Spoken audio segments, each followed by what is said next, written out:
Got an idea that keeps you up at night? Or one that makes people say, that would never work? Perfect. That's what we talk about here on Innovation Fuel.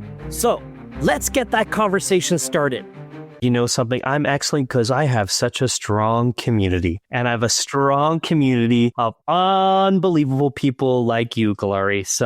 But I think, Galari, one of the things that I always considered, like now we have this whole world. We have this whole world of post-COVID.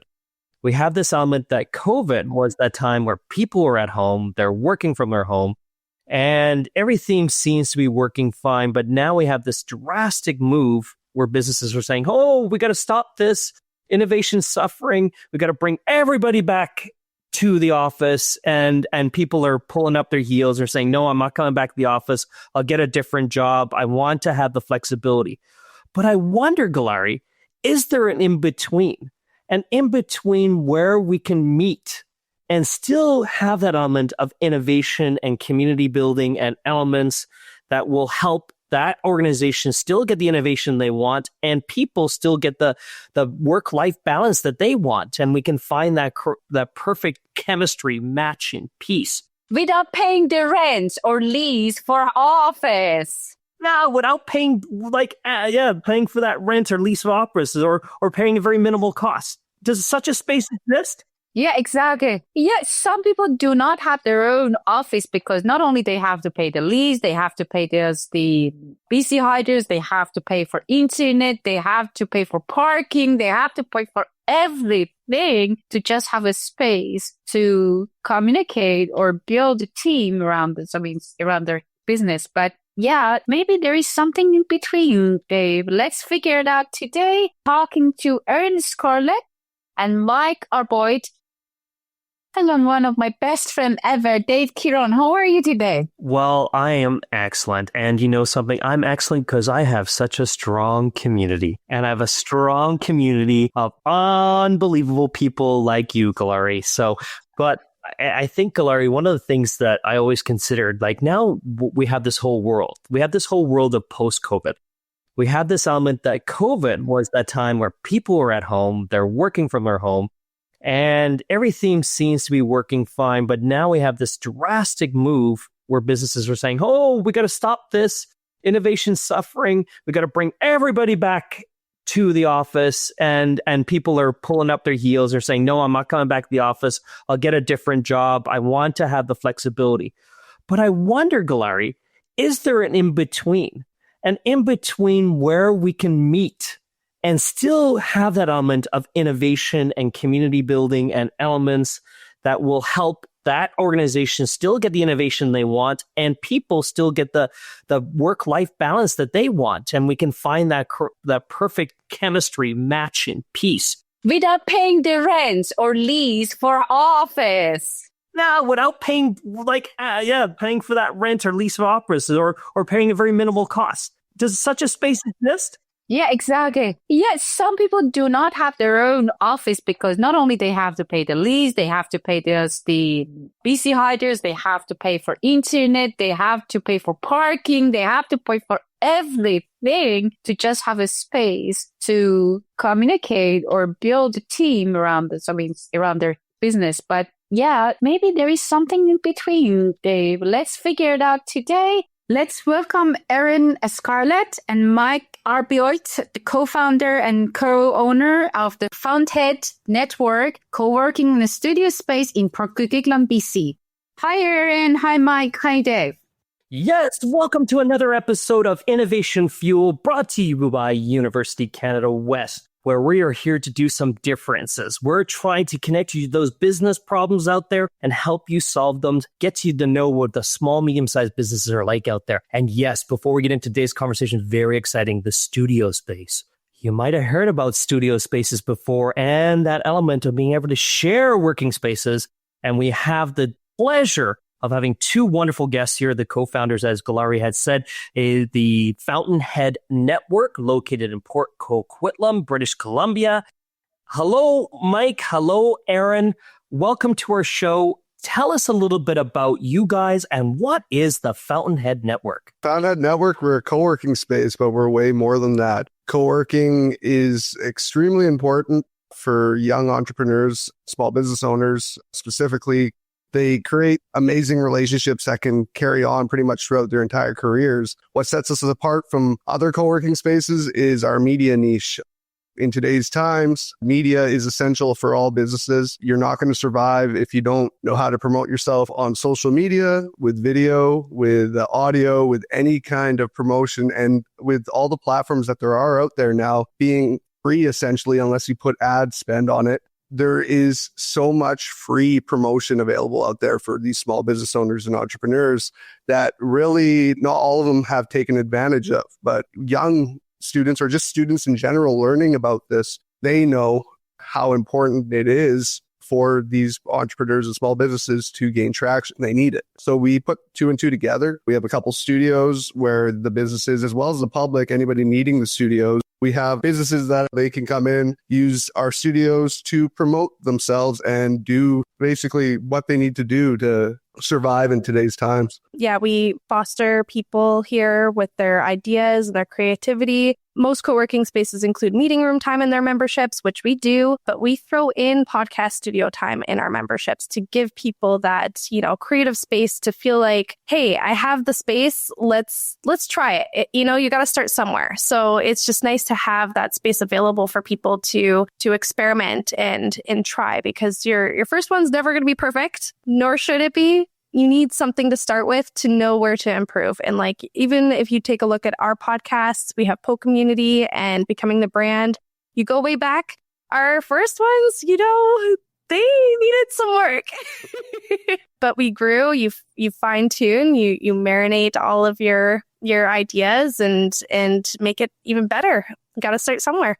I just want to let the audience know, because we're more of a voice show, so we're not seeing the background here. And in the background here of the audience, and actually I was very lucky yesterday to go visit the Fountainhead Network and actually do a little tour. I didn't invite Gloria, I didn't tell her about it. Damn, I should have. But we're looking at Erin and Mike, and they have this beautiful setup, and it's a beautiful studio for their podcast, but also they have is a green room, which is really exciting. So I just wanted to bring that to you listeners out there. Yeah, it's definitely something that we're proud of, especially where we're at in the Tri-Cities. Nobody was doing this before we did it. We hear it all the time with just people that use these places. They'd always have to go downtown Vancouver or something for a place like this, and it costs you an arm and a leg.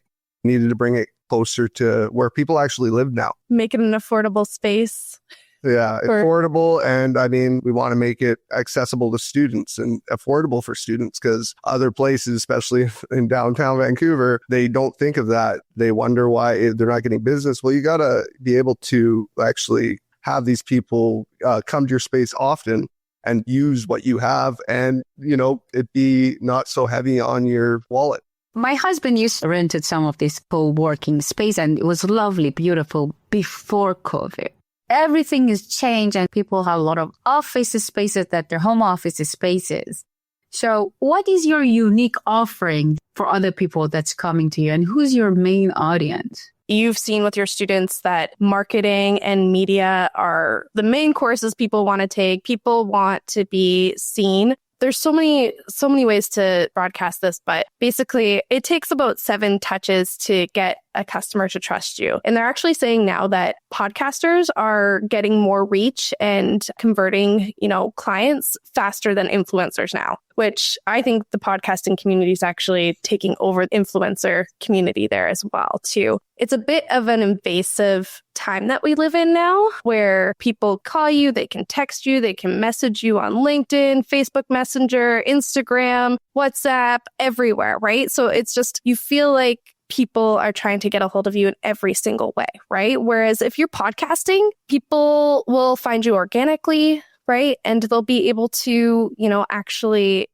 decide that they want to hear what you have to say, versus that, hey, I sent you a message, or hey, have we been in contact? And it's just like, where did you message me? I don't know. I'm at home with my kids, You ask who our clientele is. A lot of parents that working from home during the pandemic. We had a skeleton crew of people. We unfortunately got the keys to this business February 2020. So being a 7,000 square foot co-working space, trying to build community and get people in here. Obviously, we had a very minimal crew for the first 2 years of existence, but working from home doesn't work for everybody. It really doesn't. Even the people that like it, we're finding we're starting to gain traction with people that just need to get out of the house a couple days a week. We have memberships that can go from part-time to full-time. So you don't have to like fully commit. You just come in here, you get to work with the community. There's industries like that are represented for like pretty much any industry you can imagine. We have people that are here, and you don't know about like if your company or yourself can work within an industry until you meet these people and realize they can collaborate quite easily. What our customer base is like, it's so vast. It really can be anybody. We've even had members that have physical locations, but it's that networking. It's networking that's huge for us. That's how we survived, really. Besides, you know, obviously the funds we had to come up with to keep open for 2 years of craziness. We had to survive with our networking online and kind of put our name up there. Networking saved us. And I think it's saving a ton of businesses and business owners. I'm actually really impressed with that question because it's so neat, the people that are in here. I want to use our facilitator exchange program as an example. So a lot of startups were starting up to try to get to know people, try to grow their business, try to, you know, have that foundation to grow on. Our facilitator exchange program is, say you're you're just starting a virtual administrative, virtual admin. You're in a virtual admin and you need a website. We have a web developer. You need a branding photo shoot. We have photographers. We have brand designers. Everybody in the space, every resource you need in one community resource, right? So it's so rewarding. And our facilitators, for example, the ones that we've given them a membership in exchange to help us grow our business. So, for example, they'll either work front desk for us and they get 24-hour access, podcast studio hours, meeting room hours, and they get to grow their business, meet the community, use each other's resources. And it's just so essential to growing the economy that way, and just lowering startup costs and everything for people. It's really amazing to see. And we have a digital marketer on our team, a video producer on our team. We have graphic designers on our team, and we provide them the space to grow their businesses while they help us grow ours. And then they are also resources for everybody else in our community as well. One of the things I think, to relate this back, and I hear the community come out here a lot. And I think, what our typical listeners are used to is they're probably used to these big mammoth element of the WeWork space. Can you articulate the difference between what WeWork is and what you do completely differently? Yeah, actually, it's one of my favorite ways to separate us from the giant co-working in quotations. A lot of those industries went straight to private offices and the revenue per square footage in that sense. That is the smart way to do it, but it's also not a way to build your brand or your economy. So like in our space, we have collaborative space. So we have hot desks and dedicated desks. So we're all in a collaborative area filled with teams working together, people doing phone calls, sales calls. It's a healthy environment to see people doing their work next to you. It makes you more productive. And then you actually have that chance to meet people in our lounge. And whereas like other spaces, you locked in your private office, you maybe see people at the water cooler, which is super awkward. Whereas like we have an amazing lounge and collaborative workspace where people can enjoy coffee together and just, actually it works as like a coffee shop too. So like our lounge people go and instead of meeting with a client at a busy coffee shop, they'll meet in our lounge. Quieter, more professional space where you don't have to like race for outlets or try to get that Wi-Fi connection, right? So yeah, the big industry like WeWork's I don't like dropping names. I won't drop names, but they went with the trendy name of co-working. That's how I look at it. Co-working has become very popular in the last little while. It's been around outside of North America for a long time, and people understand it more outside of North America. As soon as it hit here, it was like the corporations had to grab onto it. There's been office leasing and rentals forever. Like it's never not been a thing. But how did those businesses grasp on to bringing in clients and people again? They have to call it co-working, but it's not. I want to trace back to my 7 touches as well to get to know somebody and to convert that, lead into a client as well. So you do need that trust, right? And here, when you see each other every day, you see each other working together every day, you're talking about who you're working with in the space. It's that trust comes so much more naturally than, a Zoom meeting, for example, or a phone call even, which I do believe in phone sales. I think it's still a really useful resource for business owners. But to be in that space, to see each other every day, see each other working together, you already know that they're trusted, and so you gain that trust immediately with your clients and with your community. You brought a concept of design and amenities that you're offering to your client. When you're saying that everyone is talking on the phone, to me is like a very crowded place. Can you a little bit explain about your design and amenities and how you serve it specifically to your client? Yeah, so great point to bring up. Some people do need that private space. The best thing about co-working is that there are so many different spaces out there and styles that you can really choose the one that works for you. And yes, we do have a collaborative space where people are on the phones talking to each other. We also have really amazing phone booths as well. So I always say you're more than welcome to take your Zoom meetings and your phone calls in our space. But if you prefer more privacy, you can hop into a phone booth or you can rent one of our meeting rooms with your meeting room hours. But yeah, it's really cool because you'll overhear a conversation and you'll be like, oh, hey, I heard you needed help with this. Or, you're not afraid to step on people's toes in our space. Like, people are welcoming of what everybody else is going through or the struggles that they have, or they're just there as a resource ready to help. It totally depends on your work style. Everybody here has totally different work styles, which I'd like to add that we are a 24-hour space. So we do have some night owls, and we do that for people who might have overseas clients or, work during the day or go to school during the day and they have a side hustle and they need that space too. So a lot of spaces out there are only 9 to 5. But yeah, we understand that this is a different world that we live in. Everybody is remote. Maybe the husband goes to work all day and you're at home with the kids, and then you need a productive space to get stuff done as well, right? So we have lots of husband and wives couples who switch off, and especially in the hustle culture that we live in now, unfortunately, you just kind of have to find time in the day. And that's why our 24-hour space is great for that. And if you need quieter time, evenings are quieter and you basically have a wonderful 7,000 square foot base to yourself. Yeah, like a crew of 3 to 5 people, if like max 5, but they're here and they all love it because it does feel like this giant space to themselves. We've offered different things too. Like, we have a stage in our lounge. We've had a couple guitars. So some people wind down that way. Like, we have a couple members who'll just go up there, play some on their break, play some tunes when they're stressed. I know like one of our members always jumps up there when he's having a stressful day and just like zones out and plays. And it's actually soothing to the people sitting in the lounge because it's actually somebody who knows how to play guitar playing it. It's just like, it's going back to the community. We have noticed, I know Erin has noticed the last few years when it comes to working alongside people has become more about like personal relationships more than ever. Obviously, with a lot of the different industries that Erin was talking about that we offer, you can go to Fiverr if you want and pay next to nothing. Good luck with that and having it be actually efficient. You were talking about phone or like emailing, trying to figure out what you actually want. When you have a personal relationship within a community, it is so easy to get your point across, what you actually want. And it's so much easier to give that information to the people and they'll get it like this.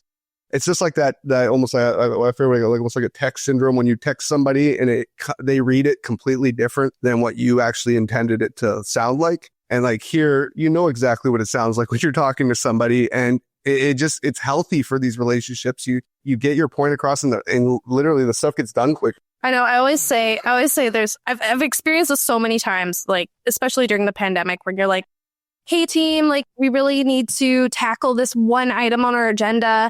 Can we schedule a Zoom meeting or something for it, right? And then you schedule the meeting, somebody, something comes up, you have to cancel the meeting. You don't get this thing resolved for like 2 weeks. You go to a co-working space with your team, you're there, you're in the meeting room, bang it out in 5 minutes. It's just, I feel like a lot of things can be so, like the productivity gets so prolonged with a lot of projects. And another thing I really like about co-working spaces and what a lot of other people really like is sometimes they might have an office downtown and they live like in the Fraser Valley or like the Tri-Cities. they don't want to go all the way downtown to their community, to their office, right? They want something closer. They want to save on gas. They don't want to be in their house, but they still want a productive space. The best part, I feel like everybody complains about office politics. It's a real thing. Like Mike and I worked together for 10 years for a distributing company before we started the space. And you see it. You see the office politics. It's somebody's affecting your work. You can't get this done because somebody isn't doing this, right? When you come to the co-working space, there is no drama. It's like the best drama-free environment ever because nobody's affecting each other's work except being a resource to help them. It's so amazing to see. Everybody's wanting to help each other. Nobody's stepping on each other's toes. Everybody's working together, like not in like the office where can't get each other's stuff done, right? It's so cool to see. And that's one of the things I noticed after the 3 years being open is that we've never, ever had drama in the space or office politics. And online really makes it seem like people are hostile against one another in the world today. It's somewhat true, but with the co-working space, what we've seen, we have political party members that work out of here from all ends of the spectrum, right? They come in and they get along with one another.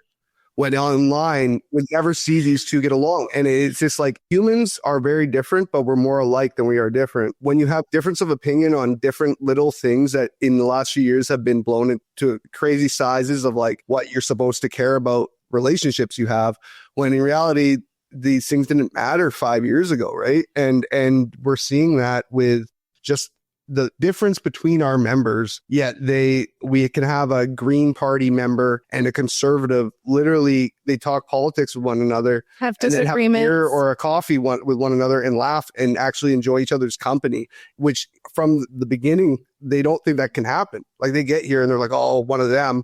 And then when they actually are in a community together, it's like, oh, actually, yeah, we can disagree on this stuff and still get along. Yeah. Such a healthy environment. This is interesting because I want to highlight on something, Gloria, and this is where my head is going in this element. So, we talk about community. We talk about the benefit of online communities and how we can grow our business, strengthening these online communities, building trust, like you said, Erin, with building that trust with those elements.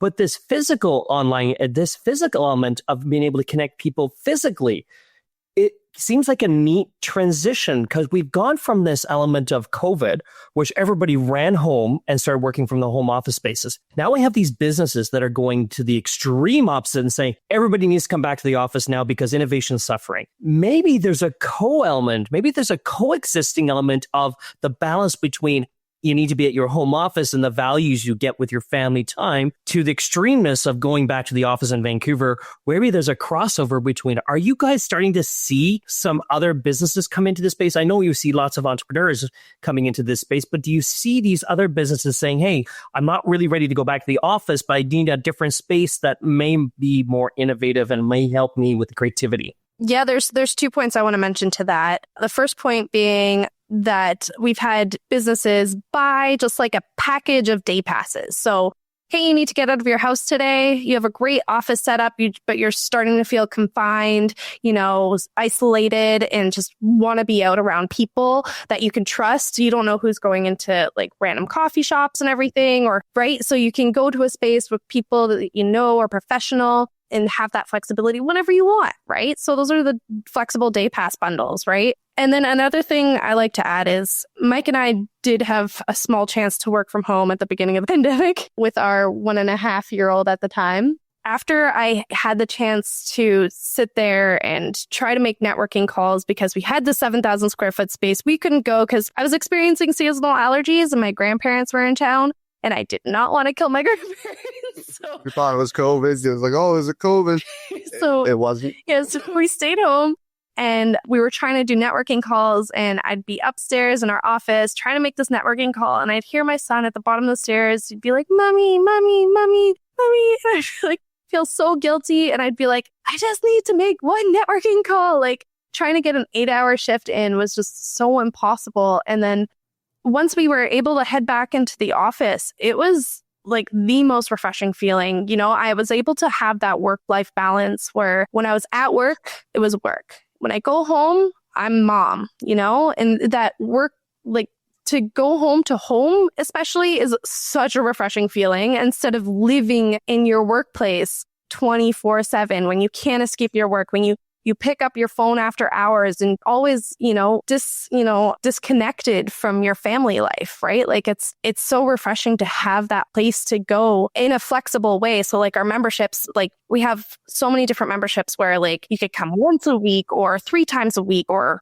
5 days a week or have unlimited access, right? So it gives those people who like their workplace, like having a workspace at their home, but also want that sense of going home to home as well, right? So yeah, it's really neat to see. And so many people come from different places in their home and where they live. And it's just the flexibility, I think, what you were saying, Dave, is so key in today's day and age, especially with digital marketing. That's a business where you're working overseas with clients. You can work wherever you want, right? And you do need that flexibility. You need the after hours, So that's why I see a lot of people still working from home. To extend on like the businesses, like maybe trying to get their employees back to work in the office. I think we've seen a bit of that with people coming into the space that are like, maybe it's a middle ground. But I think what's happening more in our industry is basically a lot of these companies looking at their own leases, wondering, should I bring my staff? Half of my staff is working well from home and half is working terribly. Like I'm someone that believes that there's like, I think we're going to start seeing the statistics of actually we can blame COVID on how people's work ethics are.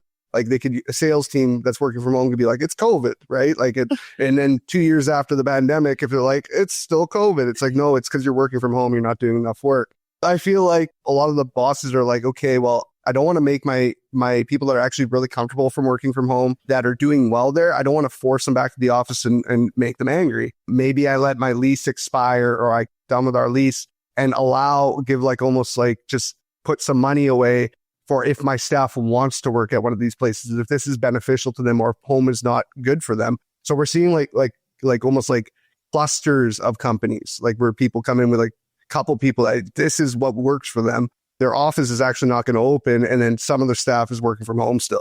What is the future of co-working spaces? Like, what is the future for you guys at the Fountainhead Network? Where do you see this going? Where do you see this? Do you see this as multiple opportunities? There's so many. See, the thing is our business is so many different things that we absolutely want to grow. We see the different needs in businesses and entrepreneurs that and with students, especially in these spaces where they can meet, potential, employers here as well, right? They can meet potential employers. It's such a resourceful space to so many different extents. Like we have 4 parts of our business, really. We have our co-working, our rentable resources like meeting rooms and event space, and we have our media production with podcasts and brand stories and networking. Like got a network to find your future, to know what you like to do, to see what other people do in that industry, because you don't know, you could go to school for it. Yes. So you learn everything, you love everything it's about, but until you're in the physical workspace, seeing how it operates, you don't know. Right. So it gives students and entrepreneurs a chance to see where they want their business to go and where they want their career to go, because they see people actively doing the job when they're surrounded by that. Yeah. Like for us, obviously, like we want to grow. We want to expand. We think our model's very practical in today's times and beneficial to entrepreneurs and small business. We know how tough it is financially for a lot of people. It feels like an entire middle class is being wiped out in Canada right now. So like we want to be in different areas for people to know that these kind of places exist. You don't want to spend thousands upon thousands of dollars on your own lease when you can become part of something like this. We're a family run business. We've been open during the pandemic. Obviously, it's been pretty rough financially on us last few years. So like there's limitations. Obviously, we'd love to talk, if possibly, to investors, people that see our vision and see what we're doing and see the difference in us. It's not just like investing in WeWork. Like we're trying to make a difference. Make a difference is actually like, if there's anybody that came from small businesses and startups that have become an ultra success, they know how important these kinds of places is. So we're hoping to like spread the word, get people like that to know about us and try to grow this into something bigger. I mean, we're one location.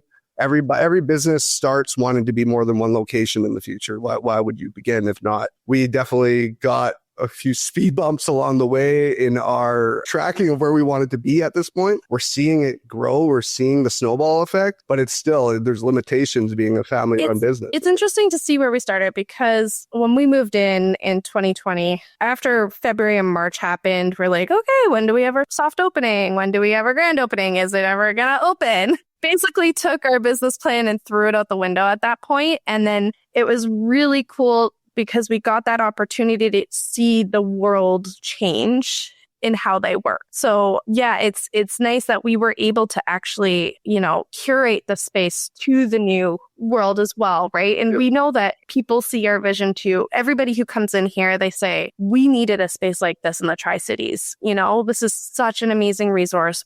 People need this. We see it all the time too.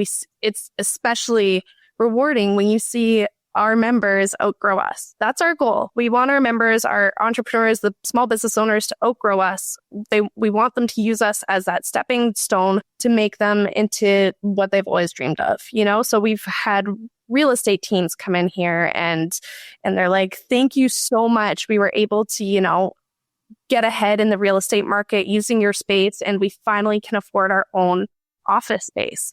Right. And we'll still come back for your networking events and stuff like that. And that's the most rewarding for us to see, is to see them save on their expenses, but at the same time grow their business. Like you can't do that anywhere else. Not to mention the members that literally the only reason they're not here anymore is because they physically can't be moving across the country or stuff. But some of those members keep basic memberships just to support the community or be part of even our virtual community. They see how beneficial it is literally working across the country, or even in some parts of people moving out of the country, wanting to stay connected with these people that they've gained personal relationships, but also professional relationships with. It's been it's drastic. It's actually crazy to see people that we don't know about all the projects going on in here, right? We have our own stuff going on. So when we see just two different, basically companies that work within our space talking, and it's actually about working together, it's really awesome that it organically happens without us pushing it. I have a really quick note to mention too, is small business owners and entrepreneurs are different people than 9-to-5ers as well. Mike and I, like I mentioned before, are almost 10 years at a distributing company together. Our lives were totally different before we became business owners. And once we became business owners, especially during the pandemic, so we became parents and business owners at the exact same time. Our friends felt a little more distant from us. So they didn't understand our struggles. They didn't, they thought, oh, you have a business and a family, you should be so happy. And what are you stressed about? Things are going to be amazing, right? But they don't see what's going on in the background, right? And then the isolation of COVID, and then having the space, other entrepreneurs who have kids, who are business owners, who can completely relate to what you're going through and your struggles. That's what people come here for.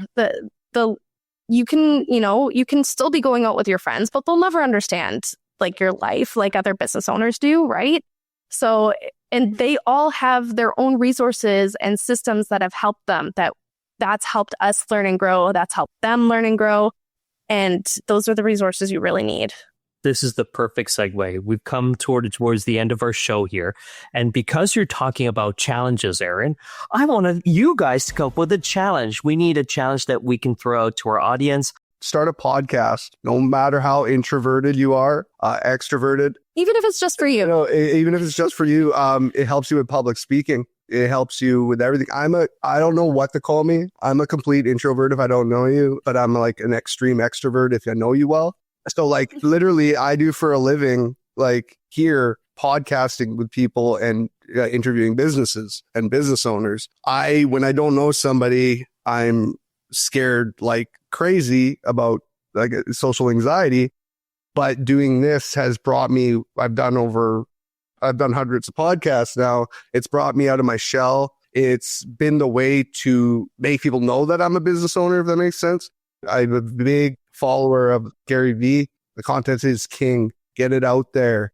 You might think that your content is not being watched by anybody. You'd be amazed with what can take off and what actually can build your following. If you're just posting 3 pieces of content a day on your page, one piece of content can literally build your business. One popular piece of content, if it gets picked up and hits an algorithm, that it can literally gain you followers, views on all your other content. So put your content out there. And you have no, like, it literally can be the saving grace of your business. Even if you're like a plumbing company, like you don't know. If you're a plumbing company, you put a podcast, some plumbing people listen to you, all of a sudden you're huge on that end, and you never thought that was a thing. And that built your business. There's thousands of podcasts out there, but there's still so many niches that and there is no definition. King. Yeah. There's no definition of a podcast. Yeah, there's no definition. So you literally, a piece of media that you put out, it can be video, audio, you can be talk show. Like we have a kind of a talk show set. They don't call them talk shows anymore because it's not popular. It's called a podcast if it's online, right? If you're just putting out like a bunch of clips from different shoots, you can still call it a podcast if there's audio to it. Like it's crazy. I think people just think of like Joe Rogan. You got to be just like that. And you're going to be intimidated bringing guests in all the time. No, literally anything is a podcast. What you're comfortable with, start with that and just do it. Make it. You'll be start. Just do it. Just do it. Don't sue me with that, Nike. Awesome. No, that's great. It was great. That was really awesome. Thank you. Big ideas don't grow by themselves. Subscribe wherever you get your podcasts. Share, and let's fuel the next one together. Innovation Fuel is produced by JPod Creations. Find out more about the show at theinnovationfuel.ca.